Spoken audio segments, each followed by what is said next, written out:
Bayangin, lu duduk di kelas atau di lapangan dan semua orang ngobrol soal kehebatan mereka.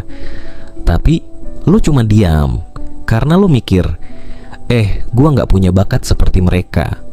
Tapi tunggu dulu, nggak ada yang namanya bakat alami yang langsung menjadikan lo luar biasa. Rahasia sesungguhnya, latihan disengaja yang konsisten. Pernah dengar cerita tentang musisi yang dari kecil belajar berkali-kali sampai jenius? Atau atlet yang pernah ditolak tapi akhirnya jadi legenda? Itu bukan keajaiban atau anugerah ilahi, itu proses yang bisa dipelajari dan diulang setiap hari. Di video ini, gue bakal tunjukin kenapa keunggulan itu bukan soal siapa yang dilahirkan jenius, tapi siapa yang rela terus-menerus melatih dirinya hingga melampaui batas. Jadi, siap buat ngebongkar rahasia di balik kehebatan yang sejati? Sebelum lanjut, jangan lupa subscribe karena subscribe itu gratis. Banyak dari kita selalu dengar, oh dia jenius karena bakatnya.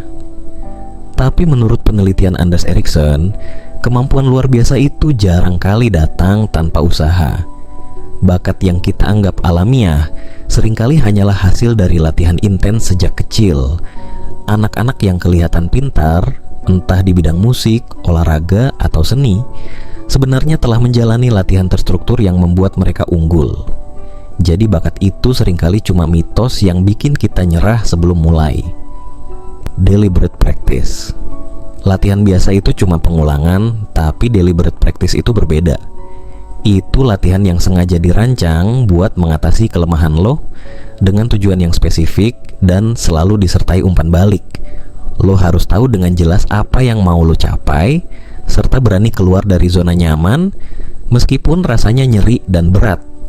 Contohnya, gimana seorang pemain catur hebat belajar dari kekalahan dengan menganalisis setiap gerakannya, bukan hanya main ulang terus.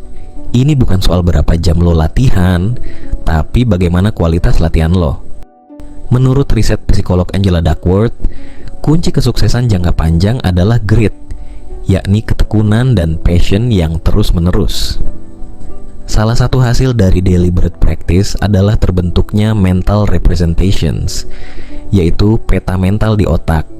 Pemain catur yang hebat bisa membayangkan posisi dan strategi lawannya dalam hitungan detik, bukan karena mereka berhitung cepat, tapi karena mereka sudah melatih otaknya selama bertahun-tahun.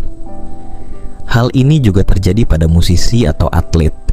Setiap latihan tidak hanya meningkatkan keterampilan fisik, tetapi juga membangun kemampuan otak untuk memahami kompleksitas dalam bidangnya. Tidak ada perjalanan menuju keunggulan yang berjalan sendiri. Mentor dan guru berperan penting dalam deliberate practice. Mereka bukan hanya mengajarkan, tapi mengarahkan lo ke titik-titik lemah yang harus diperbaiki, memberi feedback, dan memotivasi lo untuk terus maju. Tanpa mereka, latihan lo bisa jadi hanya pengulangan kosong yang akhirnya nggak menghasilkan perubahan signifikan. Ilmu modern menyebutnya neuroplasticity, kemampuan otak untuk berubah dan beradaptasi. Setiap kali lo melakukan deliberate practice, lo bukan hanya mengasah keterampilan, lo benar-benar mengubah struktur otak lo. Koneksi-koneksi baru terbentuk, membuat lo semakin canggih dan siap menghadapi tantangan baru.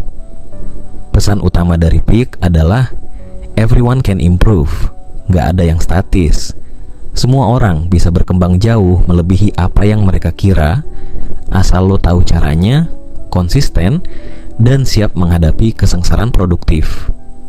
Bukan soal berapa banyak jam yang lo lakukan, tapi bagaimana lo menghabiskan jam-jam itu. Kualitas selalu menang dari kuantitas. Jadi, apa rahasianya? Bakat itu mitos. Keunggulan itu dibentuk, bukan diturunkan. Lo bisa jadi expert, lo bisa jadi jenius, asal lo paham cara latihan yang disengaja. Fokus lo bukan cuma pada berapa banyak ilmu yang lo punya, tapi bagaimana lo mengasahnya setiap hari. Dengan deliberate practice, mentor yang tepat, dan tekad untuk terus berkembang, lo bisa mengalahkan batas yang selama ini lo kira nggak mungkin. Ingat, hidup ini bukan soal siapa yang mulai paling cepat, tapi siapa yang nggak pernah berhenti jalan, meskipun perlahan. Kalau lo serius mau ngerubah hidup, mulai dari satu langkah kecil. Mulai dengan latihan sadar, konsistensi, dan cari mentor yang bisa bimbing lo. Tulis di kolom komentar, skill apa yang pengen lo kuasai, dan langkah pertama apa yang bakal lo ambil mulai hari ini. Jangan lupa like, share, dan subscribe ke Kode Masa Depan. Karena di sini, lo bakal nemuin peta jalan menuju keunggulan yang selama ini lo impikan. Jenius boleh menang di awal, tapi yang konsisten, yang gak pernah nyerah, itu yang menang di akhir.